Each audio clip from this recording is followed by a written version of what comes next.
And real When were you there? No, 02 to 07. Yeah. Right before Auburn took it over. Okay. Right towards the end, Auburn took over Station 91 at that point, 91. But not any of the other ones. But at that, right after that, then Mountain View also took over Black Diamond. Yeah. So it was kind of a shift east. All right, are we good to go? Yeah. All right, we'll bring the March 14th Public Safety meeting to order.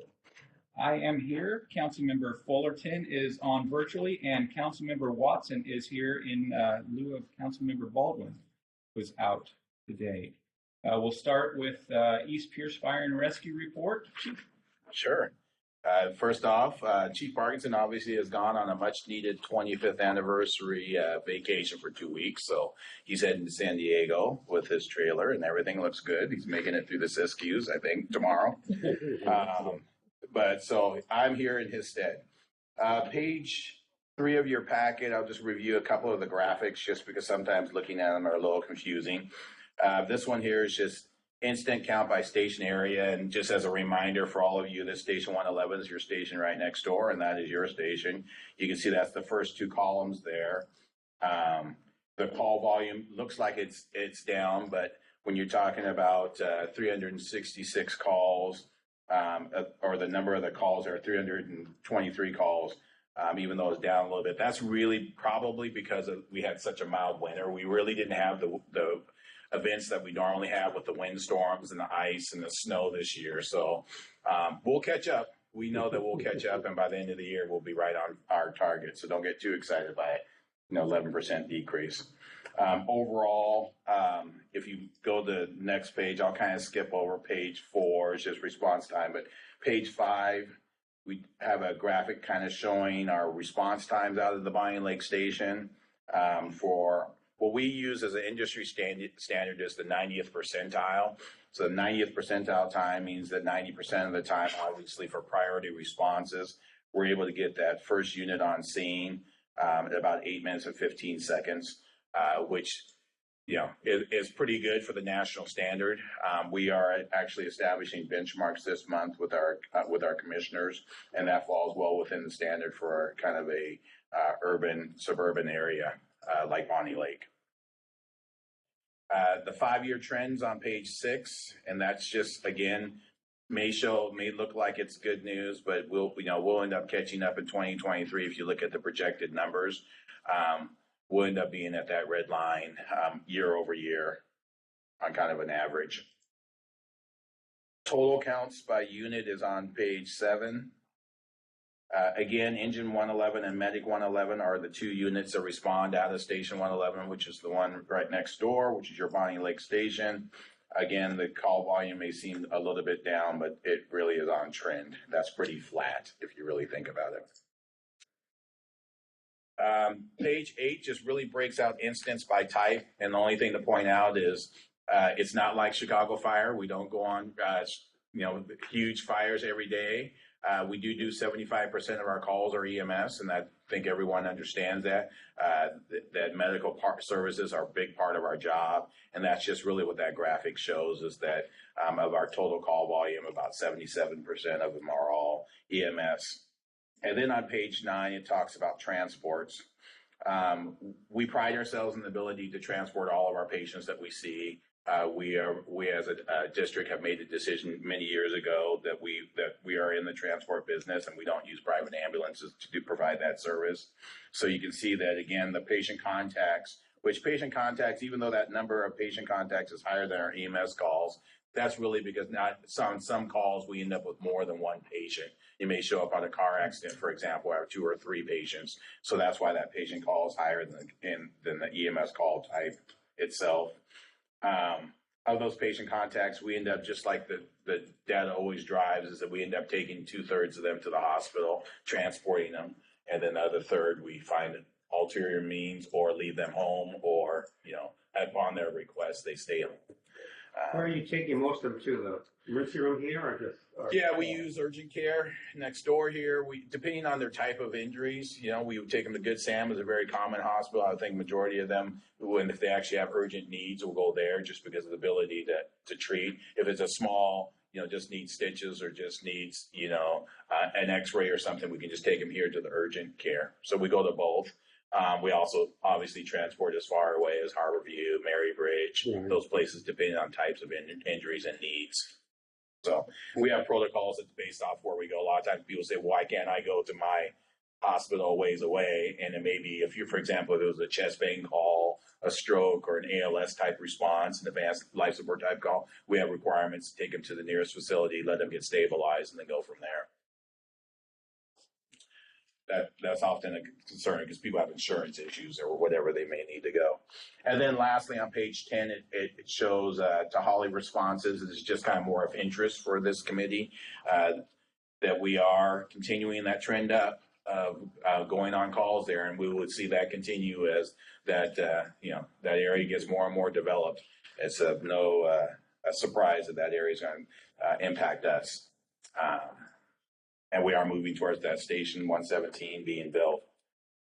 A couple items that aren't in the packet that I just want to talk about that I have here. One is that beginning next week, we're beginning a program called Pulse Point Verified Responder. Some of you may have the Pulse Point app yourself. It's just public, to find out what's going on in the district. The VR program is a new program that several Pierce County agencies, we actually will be the second. Gig Harbor beat us to the punch and started theirs this week, but we'll start ours next week. What Verified Responder is the ability for our members, for other public safety people who are in our district to be able to sign up for Pulse Point Verified Responder. What that does is then connects them with South Sound 911. And like I kind of mentioned prior to the meeting, Pulse Point, just as the public agency, just gives you basic information. Like it may just say EMS call that's near you, or give you a basic, but doesn't give you any printout or doesn't give you any breakdown of that call. If you sign up for Verified Responder, it now will say, for example, cardiac arrest.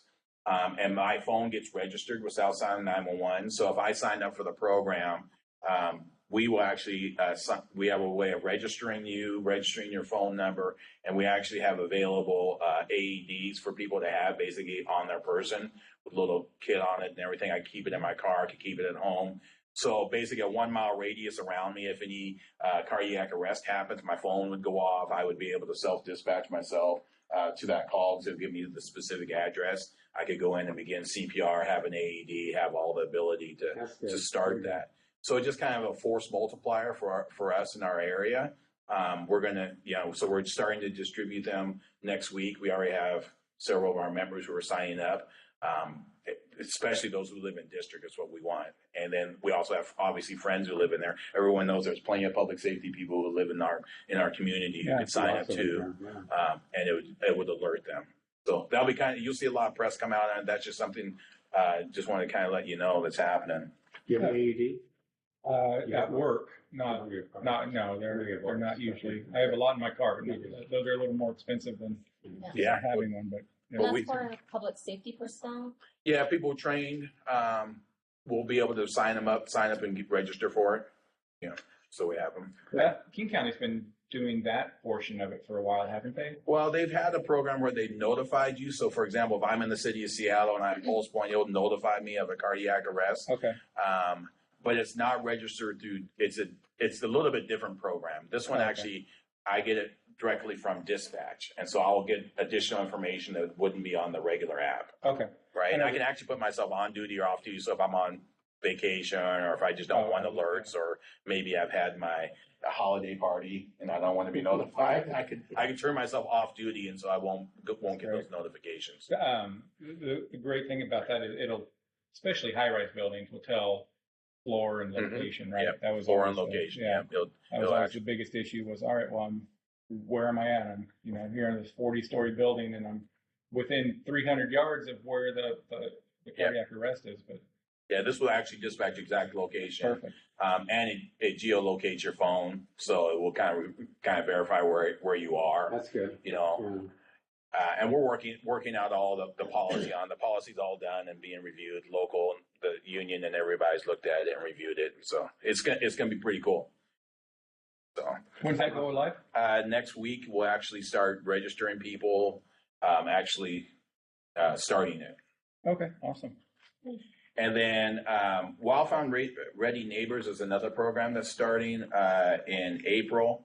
What that is we got a grant, and in partnership with Ording, Buckley, and Pierce County Conservation Outreach Group, we're going to go into an area. Actually, the area that we are going to start with is going to be out towards South Prairie and kind of our rural response area. And what we're going to do with Wildfire Ready Neighbors is you can, as a homeowner, can sign up, and we'll come out and do an inspection of your property, and then we'll talk about mitigation of removal of trees and brush and all that kind of stuff to make your property more ready in case we have an event come this summer. So that actually is kicking off April 1st. Will be our first. We're meeting at Wilkinson Elementary School, and there's going to be a big kind of a rollout, and there'll probably be some press you'll see about that. But that's, again, another partnership thing that we're working on. So that's the beginning. We're hoping to be able to roll it out into other communities, in a lot of our more rural areas of our district. Great. So. And then lastly, report on our new fire station. You can see that we have finally got all the kind of the infrastructure built. We finally got all of the connection to the sewer and all that put in. So you're going to start seeing us go vertical. So there'll be some great progress you'll see soon. So we've already started the 2 columns you see there at the back wall of the apparatus bay, because that top area will be where operations will be. They'll kind of come around, kind of that sweep, and be able to go around the building and come in the back. So the top floor is going to be operations. That'll still be the same units. We'll have Medic 111, Engine 111, Battalion 111 housed in there. And then the downstairs is all the executive suites. So we'll have to, for the first time, have everything kind of combined in one building. So fire prevention will move from 113, where they are now, which is the one in Sumner, up here to have offices. We'll move our training division into there. That's been over at 115s. We'll be in there. So we'll be all kind of co-located. All the executive staff and command staff will be located in one building. Is it all tilt up or both? Yeah, some of it will be, it's both. Okay. Yeah, it'll be both. But, like we said, you're going to see progress pretty quick now that we got the infrastructure done. I went over and they were framing in the corner of my new office, so I went and looked at it. And Do you have hose pictures tower? on the wall. hang pictures already on the wall. It's the rebar. Do you have a hose tower there? We will not have, the bay will be tall enough we'll be able to dry hose, but we Okay. won't have a traditional hose tower. Oh, okay. Yeah. Okay. Where do you guys currently do Question. any training? So it depends on the training. 116 has space behind it where we do quite a bit of our training. And then we actually have just started a training consortium, which is we train together, do joint training with Central Piers, West Piers, Graham, Ording, and us. Oh, okay. And so we use their drill grounds at Station 60, 67.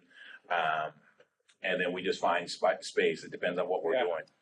We've used the QFC parking lot in Sumner. We use every parking lot behind every building we have up here on the hill to do whatever kind of training we can. Awesome. Well, thank you. Councilmember Fullerton, you had a question? Yeah, about the AED, I didn't catch all of that. Is that something like you'll be able to train citizens to have them in their cars, or? No, that right now it's just designed for other public safety people, other EMTs and firefighters to be able to sign up to have them assigned to them out in the communities. Those guys who live in district will have them registered for them. We do CPR AED training on a monthly basis, and we do for groups too. If you contact us, I can get you to. Do you have a group that wants to get trained in CPR AED? But we're not checking them out right now to them. Okay, because I do General public. AED and CPR every year for training, so I was just thinking, I could get one of those in my car or something, but okay. Thank you. Yeah, no worries. Thank you. And that's it. All right. Thank you so much. All right. Chief Jeter, police report? Yes, you see that the police report in front of you, another busy month for us.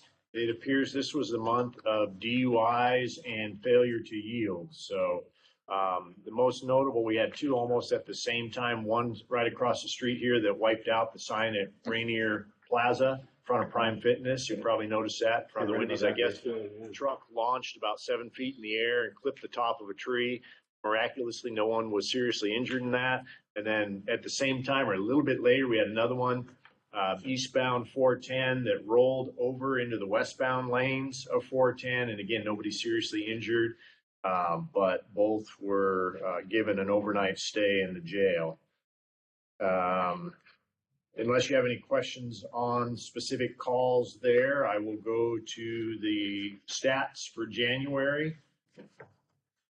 All right, well, we'll head into the stats. You can always come back if you have questions, but things trended down a bit for us as well, which is good. Gave our officers a chance to catch our breath. Burglaries were down from 12 to 7. Big drop in theft from 59 in January of 22 to 20 last month.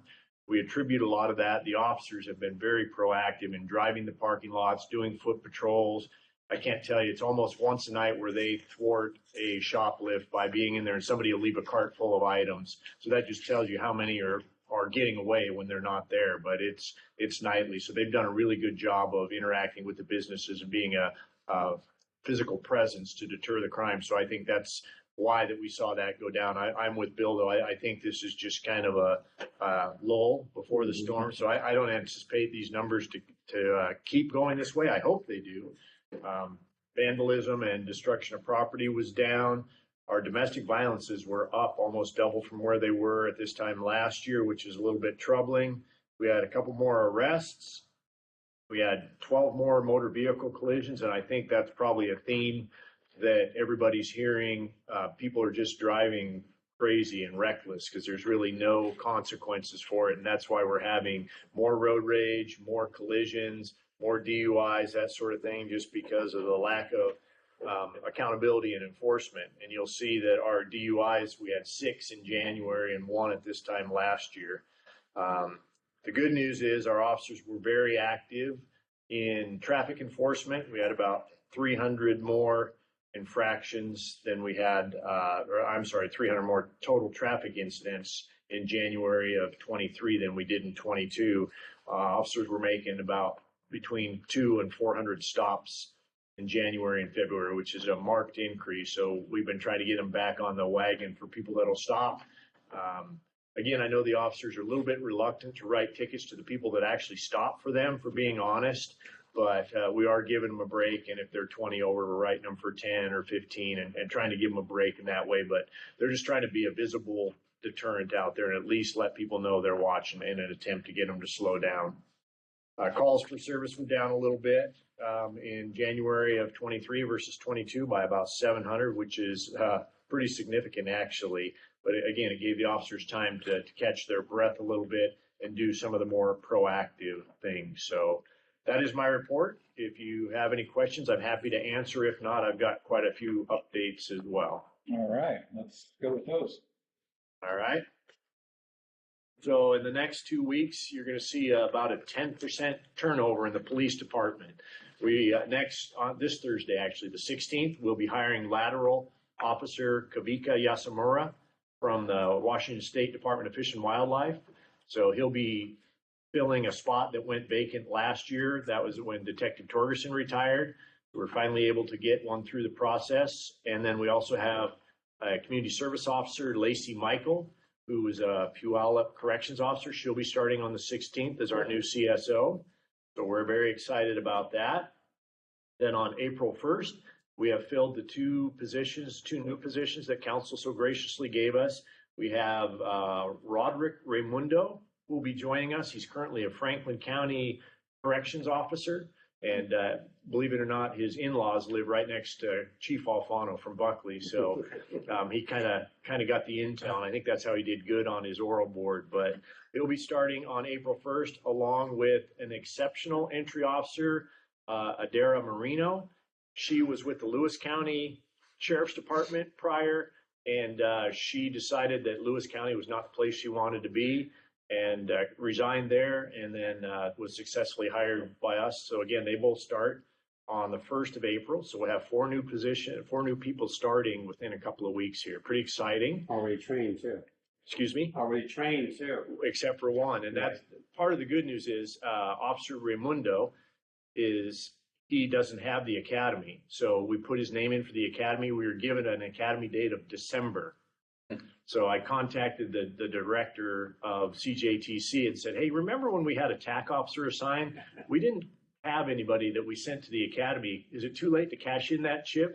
And she says, let me see what I could do. And I was expecting, maybe September. How about April 25th? Wow. So we got our entry level in, and he'll be with us for 3 weeks before we ship him off to training, which I'm very excited about.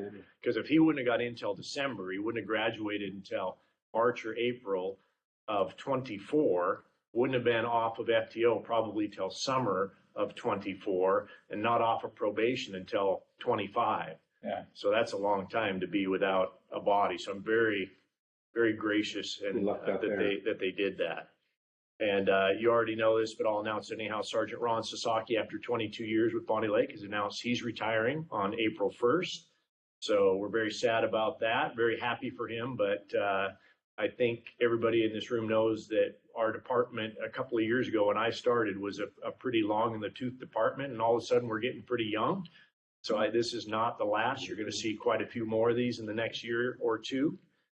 We are having a retirement reception for him on Thursday, March 30th from 3 to 4 at the Public Safety Training Room. We hope you can join us for that. And to replace him, I promoted Brian Byerly April 1st. He's a detective. He's been a detective since 2005. So it's been a while since he's been on patrol, but a very competent detective and a well-respected, not only in the police department, but throughout Pierce County for his knowledge. I think it's going to be a smooth transition there. He'll actually be going to graveyard, but that's where most of our new sergeants go. But we're excited for him. He's been with Bonney Lake since, 2003, I believe. So he's another long-time police officer, a lot of experience that should do great as a new sergeant. Citizens Academy started last night, first one since COVID, our 26th. We've got 18 citizens in there. Good. Great first night, very excited. We have a former citizen of Mexico and Ukraine that are attending to try to learn more about law enforcement in the United States so they can share it with their family and friends. Good. So that's pretty exciting. And we have 3 holdovers from when we had to cancel due to COVID 2 years ago. Or 3 years ago now, 2020. So they've come back and they're going to try to finish this time, and hopefully COVID will let us. But great first night, and good group of people that we have in there. Is that Monday, Wednesday, or Thursday? Monday, Wednesday, Saturday. So we put it on Monday, Wednesday. So hopefully if there was any council members that wanted to drop by or attend the whole thing, you're more than welcome to. Yeah, I might come back. 6 to 8, Monday and Wednesday, and the Saturdays are kind of hit and miss. If you're interested in attending on a Saturday, let me know and I can put you in touch with our CSO, Dennis Harrison, who's running the program. So we do have this year, we have access to a simulator that Puyallup is going to let us use. So you get to make a decision on whether to shoot or don't shoot. So that's very eye-opening for a lot of people to see that what can happen in a split second. So we're excited to do that. And I know that they're not doing that for just any agency. So I'm appreciative of Puyallup doing that. Back to the new hires and the promotions, we'll have an official swearing in on Wednesday, the 5th of April. I'll send something out to the council, but just so you know, for now, it'll be the 5th of April from 3 to 4, and that'll be in the public safety training room as well. So that'll be for the sergeant, the 2 new officers, and for the CSO. And then the new officer, Raimundo, he doesn't get sworn in until he graduates. We usually swear the entry-level officers in right after their graduation ceremony, but the others will be sworn in, all 4 of them on that date.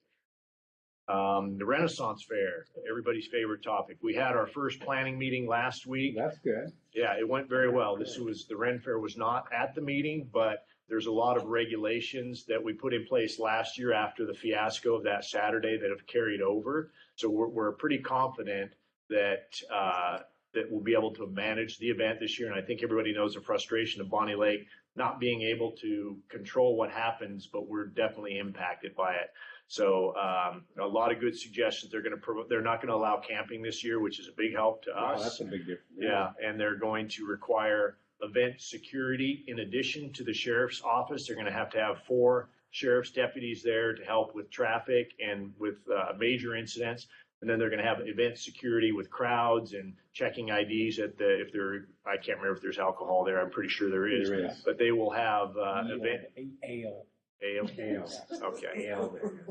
I'll take your word for it. But we're pretty excited with the things. They're going to limit the tickets to 5,000 a day.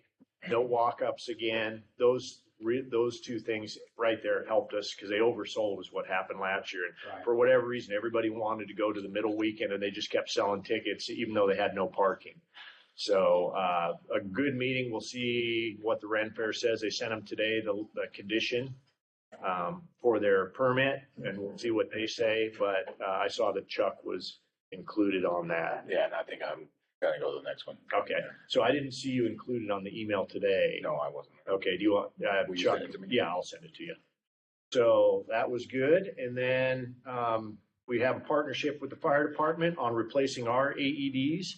There's a grant that they got, so we get a replacement in our patrol cars. And I had no clue that we didn't have any in the police department. So we are getting one for the holding area and one for the lobby. So that way that should cover us. So thank you very much for that, East Pierce Fire and Rescue. We appreciate that. And that is it, unless anybody has any questions. The sheriff's patrol for the Ren Fair, is that going to cause any conflict because that is city street? It's actually the county, the city. We don't have any of the street. County right there. Oh, Yeah. Oh, okay. I thought it ended at the property line right there. No. So that whole street is. Yeah, we don't have any responsibility Okay. of the street there. Okay. So yeah, no conflict whatsoever. Glad to give it to them. From Fennel Basically, Creek, when our guys lose the in far overtime, side. if there wasn't a. I think our people would give up the overtime Yeah. for that. Now, hopefully, you guys can get out this year, especially fire, the fall last year was so backed up. Yeah. Emergency calls were terrible for last year. Yeah, I think they're trying to encourage them to stagger ticket times too, or only sell so many from, in 2-hour blocks or whatever. But I know some people like to get there at the beginning and stay till the end. That tends to be, usually our big backup is like an hour before the event until 2 hours after it starts, and then it calms down because everybody's there, and then they leave staggered. But Were you able to give them driving directions this year? Yeah. On 192nd? we were going to have them posted and Just no have problem. flashing signs. It has, try to direct them more by signage this year. We've tried to get them to do that in the past, and for whatever reason, they county hasn't put that as a condition, or haven't enforced that condition, I should say. With incoming officer Yasamura being a lateral, is that Fish and Wildlife? Is that all the same academy and Yep. everything? It is. Okay. Yep, he's fully certified, and definitely he'll have to brush up on his RCWs, especially with traffic and things like that. Yeah. But he is a certified police officer and went to the academy. Okay. A guest appearance there, Gwendolyn. All right. Anyone else for Chief Jeter on the report? Good job. Thank you. Thank you. We'll go to item number 3, emergency management report. Regina's not here. John's usually here to do that. Are you? Are you both today? You skip that? Yes. Okay. We will skip that and go into item number 4, prosecutor report. So thank you, Gina? Councilmember Evans. In February, we had a total of 489 court hearings. That included 66 arraignments, so those are new charges that were filed. We had one extreme risk protection order hearing in Pierce County, so it's a hearing regarding an ongoing ERPO case regarding restricting a person's ability to own, use, or possess firearms where they are presenting a very extreme danger to the community. And then we also have a very involved appeal going on right now from a trial that we had last year. And our response brief is due in 2 weeks, and then we're going to have oral arguments in May. One of the things that I did cover on the back of the report, in January, we switched to a new public defender. He's doing a great job, but we, in that process, have been finding out that there was a lot missing from the old public defender's files. We don't have access to the files because they're secured in their office. Originally, we had been told that it was only evidence that we had provided via evidence.com. That's the relatively new cloud-based storage system that went live around June of last year. And originally, she said only that was what she wasn't providing to the new public defender. We have now found out that there are a lot of files that either didn't exist in the office or are completely empty. And so we are having to re-provide discovery to the new public defender for a lot more cases than what we thought. That's too bad. Yeah, so in February, we did 129 discovery packets. So that's averaging about 6.5 per workday. which is a lot more than, I mean, we used to have months where we would only do like 20 or 30 discovery packets. So Wow. it is a significant increase. But Kristen Visna is our legal specialist, and she's been great at working through those, but it is a burden on our office that we're working through. And then the only other thing I wanted to mention is that the other prosecutor, Josh Candia, he's going to be out on paternity leave for all or most of April because they're having a baby. Awesome. Boy or girl? Girl. Is this her first? Yes. Well, yeah. Oh, okay. Excellent. All right. Thank you so much. We'll go into business and action items. Action item number 1, AB 2337. Resolution 3133, authorizing out-of-state travel for Western State Hostage Negotiation Conference. Anything to add to that, Chief? Yes, it's grant funded, I think, except for per diem. So we'll be reimbursed for this, and we do have 2 members of the police department that are negotiators on the Metro Tactical Response Team, and so we are sending one of them to this conference. The grant is countywide, so all the negotiators in the county, the 3 teams, 4 teams actually, Tacoma, Pierce County, us, and Lakewood all get to send representatives. So it's a very good conference, and especially that it doesn't cost us anything other than food. Makes it very nice. So Excellent. Oh, and Sparks Nevada. Oh, hopefully they'll get a tour of the Tesla facility. That's where that's at. Oh, is it? Yeah. On 1 Electric Avenue, Sparks, Nevada. Awesome. Who's gone? Todd Green. Oh, okay. That'll be good. He retired. Todd? Yeah. No. Yeah. Okay. No, he's got a ways to go. Well, I hadn't seen him in a while because I know he was at the academy. Yeah, And he's then. been on day shift. Oh, okay. He's still there. All right. It's good to me. Who's the other hostage negotiator? Colin Burnham. He Oh, was okay. recently added. Oh, okay. Is he new to Metro? Mhm. Okay, that's awesome. I'm so happy for him. All right. Item number 2 is AB 23. agenda? What's that? Oh, yeah, consent agenda. I think it's already on that.